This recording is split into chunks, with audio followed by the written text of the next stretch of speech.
guys, hello, welcome back to our channel. I am Priya. Me Ayushi, together we प्रियाशी। तो जी हम लोग फिर से आ गए हैं आप लोगों के लिए, आप लोगों की फेवरेट धुकुर धुकुर वाली वीडियो ले करके।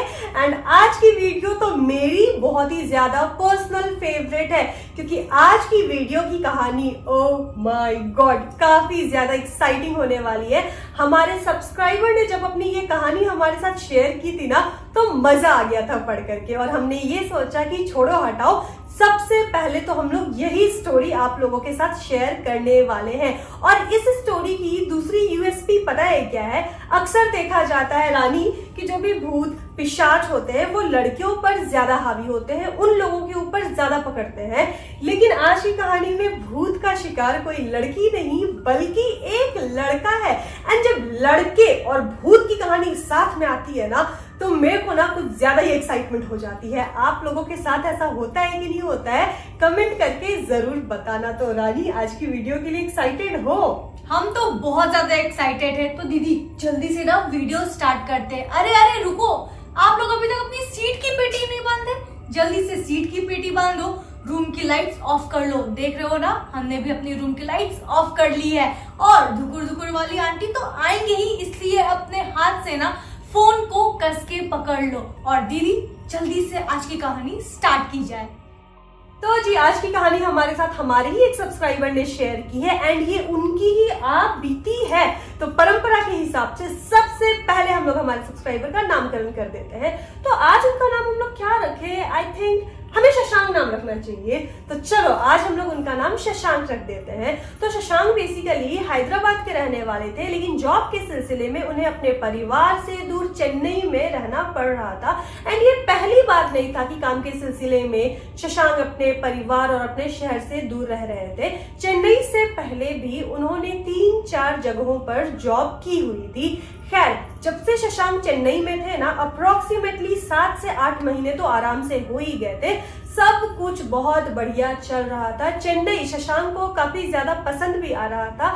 साथ ही साथ वहां के जॉब का जो इन्वायरमेंट था, उनके ऑफिस का जो इन्वायरमेंट था, वो भी काफी ज्यादा अच्छा था। अब शशांक ना काफी ज्यादा मन लगा के काम भी कर रहे थे, और शशांक के घर से उन्हें प्रेशर भी किया जा रहा था कि भाई अब तुम्हारी 1 से 1.5 साल के अंदर शादी कर दी जाएगी, तो अच्छे से सेटल हो जाओ और कोशिश करो कि घर वर भी ले ही लो। और इधर शशांक काम तो कर ही रहे थे, साथ ही साथ वो अपने लिए एक अच्छा खासा फ्लैट भी खोज रहे थे। अभी शशांक भाड़े के घर पे रह रहे थे, उनका अपना कोई घर नहीं था, ना ही उन्होंने फ्लैट खरीदा था। लेकिन वो अकेले रह रहे थे, अपने किसी फ्रेंड के साथ नहीं रह रहे थे, क्योंकि शशांक ने हमें बताया ना कि उन्हें अकेले रहना ही पसंद है। अगर आप 4 लोगों के साथ रहोगे ना, तो फिर वो प्राइवेट स्पेस नहीं मिल पाता है। और अगर नेचर की बात करें तो शशांक काफी ज्यादा इंट्रोवर्ट थे। तो भाई उन्होंने सोचा कि अपना 1 BHK फ्लैट लेते हैं और वहीं पर आराम से रहते हैं। खैर, अगर बात करें शशांक के ऑफिस की, तो शशांक को ऑफिस उनके घर से थोड़ी ज्यादा ही दूर पे था। लेकिन ऑफिस के अगल बगल जो भी घर या फिर फ्लैट बोल लो, उसकी रेट काफी ज्यादा थी। और अभी शशांक को ना सेविंग्स करनी थी, इसलिए उन्होंने सोचा कि थोड़ी दूर पर ही एक सस्ता सा घर ले लेते हैं। करना क्या है, उन्हें बस वहां सोने के लिए ही तो जाना था।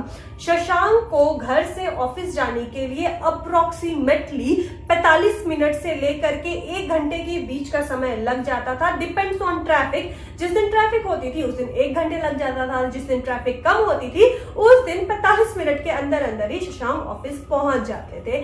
खैर, जब शशांक ऑफिस से लौटा करते थे ना, तब वो क्या नोटिस करते थे कि रास्ते पर एक पर्टिकुलर जगह पर वो हमेशा एक भिखारी को देखा करते थे। एंड वो भिखारी की उम्र ना काफी बूढ़ी होगी रानी, उनकी उम्र अप्रोक्सीमेटली 75 से 80 साल की तो होगी ही। और अगर उनके शारीरिक ढांचे की बात करें ना, उनकी फिजिक की बात करें, तो काफी दुबले पतले और काफी ज्यादा कमजोर थे वो। और शशांक ना काफी दिनों से उस चाचा को नोटिस करते आ रहे थे। एंड एक दिन शशांक को बर्दाश्त नहीं होता है, और शशांक जा करके उस भिखारी के पास अपनी बाइक को रोक देते हैं। शशांक ने जैसे ही अपनी बाइक चाचा के पास रोकी, पहले तो उसने 2 मिनट तक चाचा को निहारा, उनको ऑब्जर्व किया। उसके बाद एक प्यारी सी स्माइल देकर उन्होंने चाचा से ये पूछा कि चाचा आपने कुछ खाना खाया है क्या? ये सुनने के बाद ना चाचा के आंखों में एक प्यारी सी चमक दिखी और उन्होंने तुरंत शशांक शशांक से ये पूछा कि हाँ बेटा, मुझे भूख लगी है, तुम्हारे पास कुछ खाने को है क्या?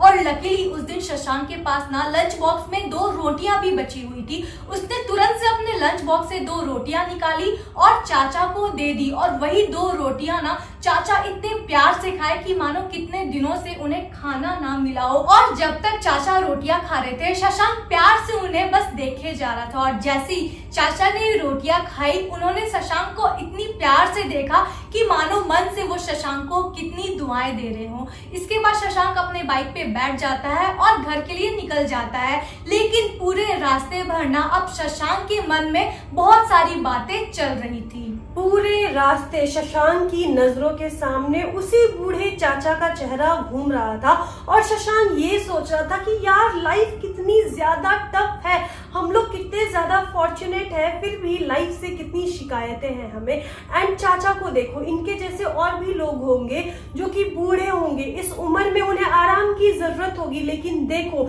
ये लोग अभी भी अपने लाइफ में स्ट्रगल कर रहे हैं। चाहे गर्मी हो, चाहे बारिश हो, चाहे ठंड हो, इन्हें ऐसे ही सड़क पर बैठना पड़ता होगा।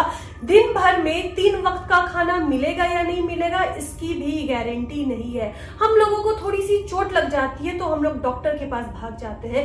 इस उम्र में इस चाचा को या इन जैसे कितने सारे लोगों को कितनी सारी शारीरिक पीड़ा होती होगी जब इन्हें इनकी परिवार की जरूरत होती होगी, लेकिन ना इनके पास पैसे हैं कि अपना इलाज करा सके, ना ही इनका केयर करने के लिए इनके परिवार वाले हैं इनके पास। और ऐसा सोचते सोचते सोचते सोचते शशांक अपने घर तो पहुंच गया, लेकिन अभी भी उसके मन में ना एक अलग तरह की बेचैनी चालू थी। इसके बाद ना रात भर भी जब शशांक सोया है ना, फिर भी उसे अच्छी तरह से नींद नहीं आई। पता नहीं, ऐसा पहली बार नहीं था कि शशांक ने ऐसे किसी गरीब इंसान को देखा है। लेकिन वो चाचा को ना 1 से 2 महीने से देखे जा रहा था और उन दौरान ना उन्होंने चाचा को देखा है कि कैसे उनकी जो तबीयत है वो बिगड़े जा रही थी और उनका जो चमड़ा है कैसे उसके शरीर को छोड़े जा रहा था, उनकी हालत कितनी ज्यादा बुरी होते जा रही थी। जब शुरुआत में शशांक ने उस चाचा को देखा था ना, तो एटलीस्ट उनमें खड़े होने की शक्ति थी, लेकिन आज के डेट में ना उस चाचा के अंदर खड़े होने की भी शक्ति नहीं थी। वो सड़क के ना एक किनारे बस दुबक करके बैठे रहा करते थे। तेज धूप में भी वो चाचा बैठे ही रहा करते थे। बारिश होती थी ना तो वो एक बोड़े से खुद को ढक लेते थे। जाड़े में भी ना बस वो अपने आप के ऊपर बोड़े लपेट लिया करते थे। मतलब यार ये सब सुन के ना हमारे भी दिल के टुकड़े टुकड़े हो जाते हैं। और जैसे ही अगली सुबह होती है और शशांक फिर से अपने ऑफिस के लिए रेडी हो जाता है और अपनी लंच की तैयारी कर रहा होता है, पर पता नहीं अचानक से उसके मन में क्या आता है।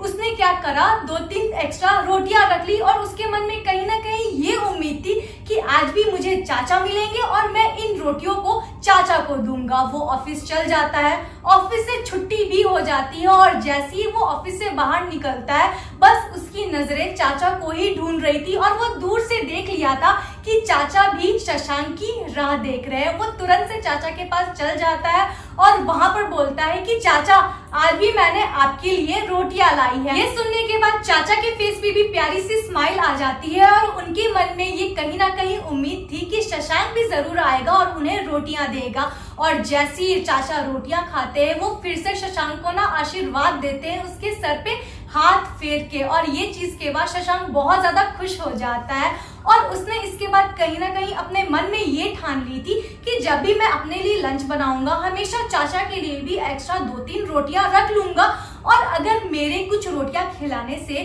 किसी की एक वक्त की जो भूख है वो मिट सकती है तो मैं ये क्यों ना करूं। और इस चीज से उसे काफी ज्यादा खुशी भी मिल रही थी। अब यहाँ पर से तो रोज का हो गया था उन दोनों का।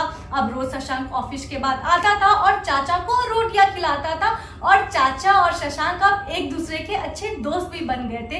इसी बीच क्या होता है ना कि दोनों के बीच में बातचीत होती है और बातों बातों में शशांक चाचा से एक क्वेश्चन पूछता है कि चाचा आपको तो हम दिन भर यही देखते हैं, वैसे आप रात में जाते कहाँ हो और आपका ठिकाना कहाँ है, आप सोते कहाँ हो। ये चीज सुनने के बाद चाचा का जो गला है वो थोड़ा सा रोने जैसा हो जाता है, लेकिन वो अपना रोना कंट्रोल करके शशांक को प्यारी सी स्माइल देके ये कहते हैं कि बेटा मैं तो कहीं पर भी सो जाता हूँ और ये जो प्लेटफॉर्म है ना मैं यहीं पर भी अपनी कंबल तान के सो जाता हूँ। लेकिन ये चीज सुनने के बाद शशांक को बहुत ज्यादा बुरा लगता है।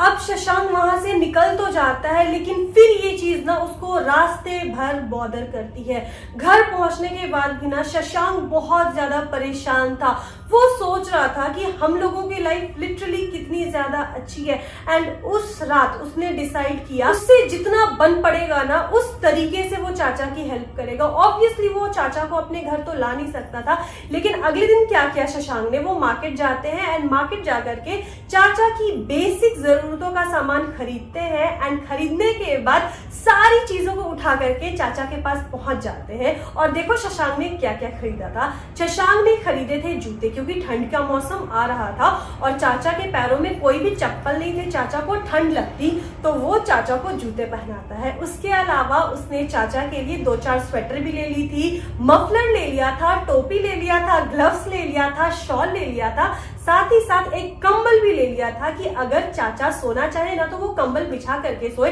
ठंड के मौसम में खाली फर्श पे सोने पे चाचा को ठंड लग सकती थी। एंड सारी चीजें लेकर के शशांक जब चाचा के पास जाता है, उस वक्त चाचा शशांक को पकड़ करके रोने लगते हैं। चाचा के शरीर में इतनी भी ताकत नहीं थी ना कि वो शशांक के पास जा करके उसे गले लगे, इसीलिए चाचा अपने जगह पर बैठे रहते हैं। बैठे बैठे वो शशांक को इशारा करके अपने पास बुलाते हैं और जब शशांक उनके पास आता है ना तो जोर से गले से लिपट जाते हैं। रोते रोते रोते रोते वो शशांक के पैरों में गिर जाते हैं। शशांक तुरंत से उन्हें उठाता है और बोलता है कि नहीं चाचा, ऐसा मत करो, आप मेरे बड़े हो, आप मेरे माँ बाप के समान हो, आपकी जगह मेरे पैरों में नहीं है। यहाँ पर चाचा बोलते हैं कि बेटा, आज से पहले ना मेरी इतनी इज्जत किसी ने नहीं की, किसी ने ना मेरा इतना ख्याल नहीं रखा, मेरे अपने बच्चों ने भी मेरा इतना ख्याल नहीं रखा।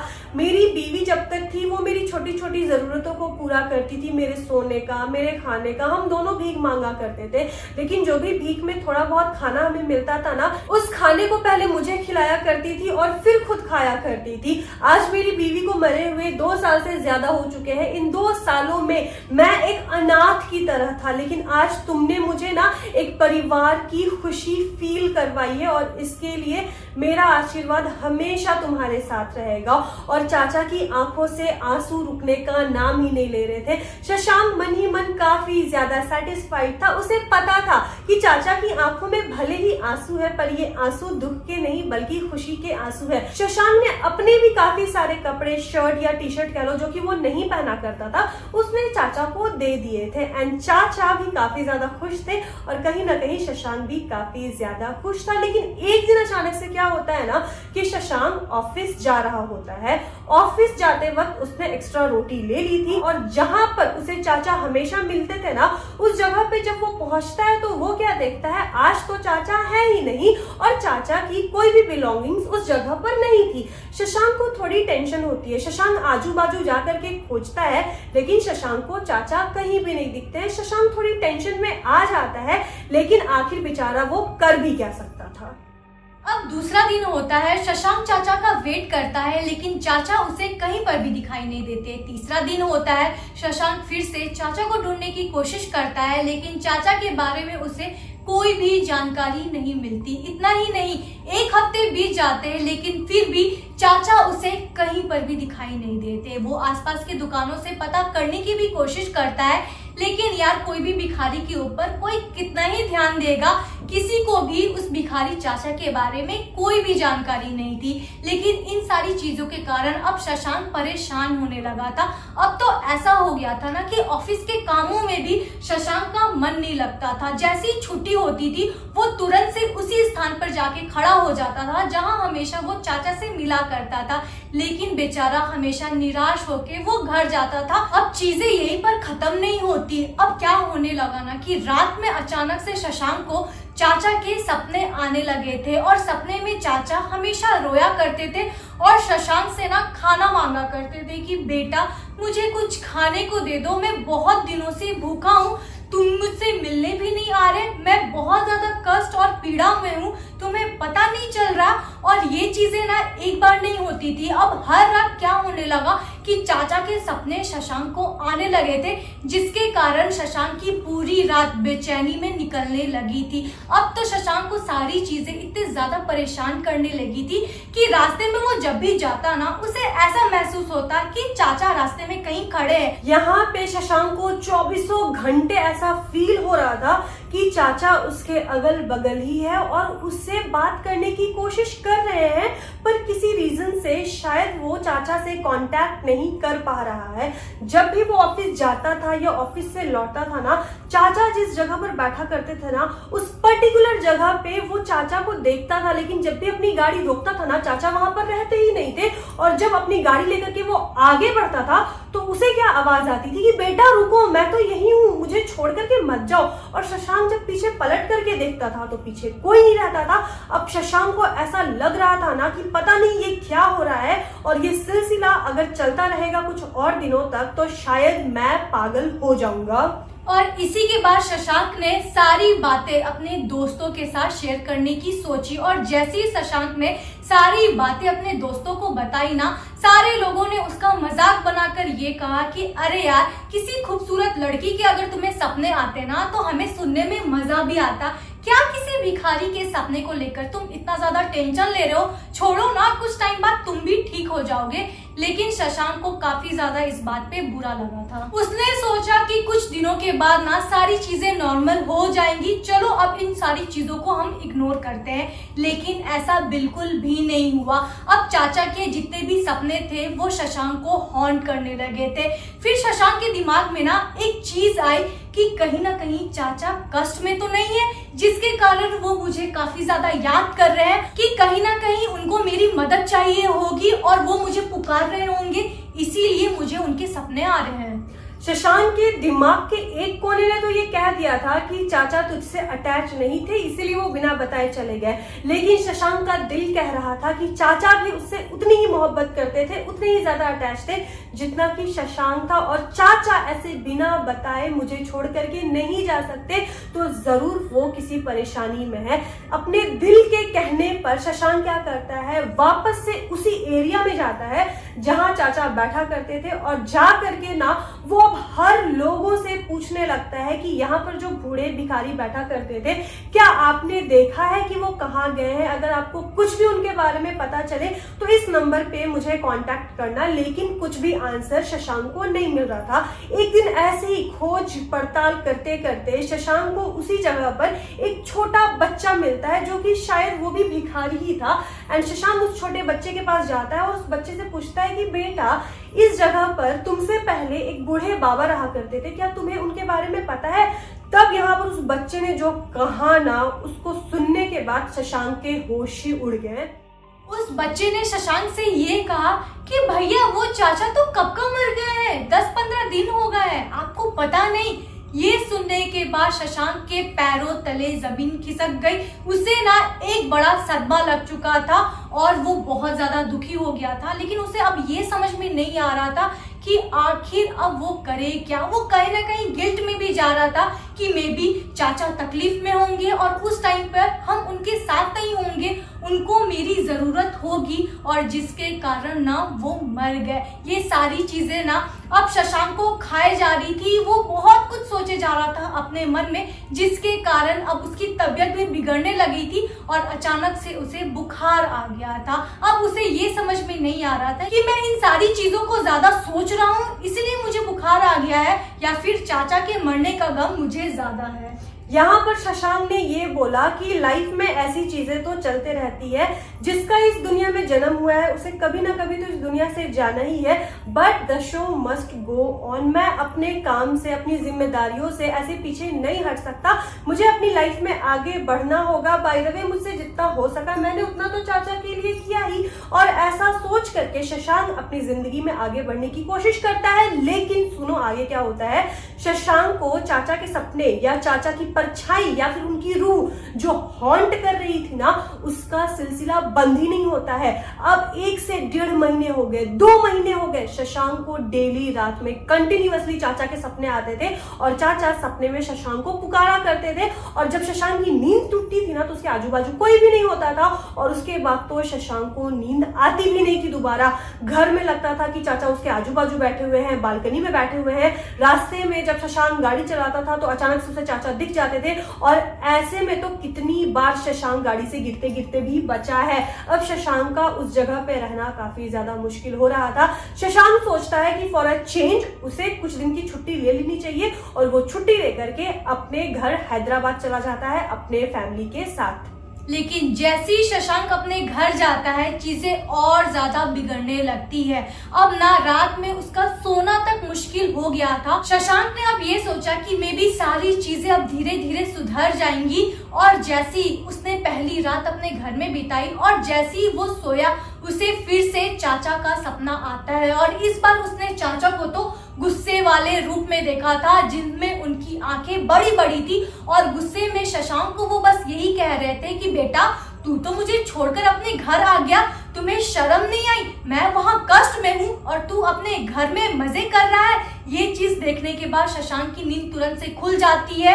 उसे सांस नहीं आ रही थी, वो इतना ज्यादा डर चुका था। लेकिन फिर भी पानी पीने के बाद ना वो रात में सोने की तो कोशिश करता है, लेकिन अगली सुबह ना वो ये जरूर सोच रहा था कि चाचा मुझे जो भी सपने में आके हॉन्ट कर रहे हैं ना, ये नॉर्मल बात नहीं है और मेरा कोई भी ऐसा उनसे लगाव नहीं है जिसके कारण हर रोज ही मुझे उनसे ऐसे सपने आ रहे हैं। अब तो चाचा मुझे सपने में डरा भी रहे हैं, जरूर इसके पीछे कोई ना कोई कारण तो होगा ही। इसके बाद शशांक ने थोड़ा विचार विमर्श किया और जाके सारी बातें अपनी मम्मी को बताई। सारी बातें सुनने के बाद उसकी मम्मी शॉक में आ गई थी और उसने शशांक को बस ये कहा कि बेटा जब ये सारी चीजें तुम्हारे साथ 2 महीने से हो रही थी, तब तुमने मुझे पहले आकर ये बातें क्यों नहीं बताई, अभी क्यों बता रहे हो? इसके बाद शशांक की मम्मी उसे ले करके अपने ही घर के कुल गुरुजी के पास जाती है और वहां जाके अपनी पूरी समस्या गुरुजी को बताती है। सारी बातें जानने के बाद पता है गुरुजी क्या बोलते हैं? गुरुजी ये बोलते हैं ना कि देख बेटा, वो जो भिखारी था अपने जीवन में बहुत ही ज्यादा अकेला था और तू उसे उस वक्त मिला ना जब वो अपने जिंदगी के अंतिम पड़ाव पर था और उस अंतिम पड़ाव पे तूने उस भिखारी को हर वो पॉसिबल खुशी देने की कोशिश की ना, जो कि शायद ही उसे अपनी पूरी जिंदगी में मिली होगी। उसे भरपेट खाना दिया, लास्ट निवाला उसने तेरे थ्रू ही खाया, उसे अपने कपड़े दिए तो मरते वक्त उसके शरीर पे जो कपड़े थे ना वो भी तेरे ही थे, उसने पैरों में जो जूते पहने थे ना वो भी तेरे ही थे और वो तेरे को ही याद करते करते इस दुनिया से चला गया। इसीलिए उसकी आत्मा तुझसे अटैच्ड है। जीते जी तो वो भिखारी कभी खुश नहीं रहा, लेकिन अपनी मौत के बाद वो खुश रहना चाहता है और वो कहीं ना कहीं तेरे साथ रहना चाहता है, क्योंकि उसकी खुशी का सोर्स तू है। तो वो इसीलिए तेरा पीछा नहीं छोड़ रहा है। कोई दिक्कत की बात नहीं है, थोड़ी पूजा पाठ हम लोग करेंगे, थोड़ी ताबीज तुझे बांध देंगे, उसके बाद सारी चीजें ठीक हो जाएगी। यहाँ पर शशांक को तो बिल्कुल ऐसा लग रहा था कि शशांक ने जो भी उस चाचा की हेल्प की थी वो तो खुले मन से की थी, बिल्कुल भी उसके मन में किसी प्रकार का छल कपट नहीं था। लेकिन ये केस तो बिल्कुल वही हो गया कि नेकी कर और दरिया में डाल। यहाँ पर जीते जी शशांक ने अपना बेस्ट दिया, लेकिन चाचा ने तो मरने के बाद भी शशांक की जिंदगी को हेल बना दिया। थोड़ी बहुत पूजा पाठ होती है और उसके बाद शशांक के साथ जो भी पैरानॉर्मल चीजें हो रही थी ना वो सब ठीक हो जाती है और शशांक ने अब चैन की सांस ली एंड वापस से वो चेन्नई चला गया। चेन्नई जाकर के उसने जॉब भी स्टार्ट कर दी, लेकिन अब उसने रास्ता बदल दिया भाई। अब वो उस रास्ते से नहीं जाता था ना जहां से वो जाया करता था। तो दोस्तों यही थी आज की कहानी। कमेंट करके जरूर बताना कि आपको आज की स्टोरी कैसी लगी और आपका कलेजा धुकुर धुकुर हुआ या फिर नहीं। तो अगर स्टोरी अच्छी लगी होगी तो आपको क्या करना है, इस वीडियो को लाइक करनी है।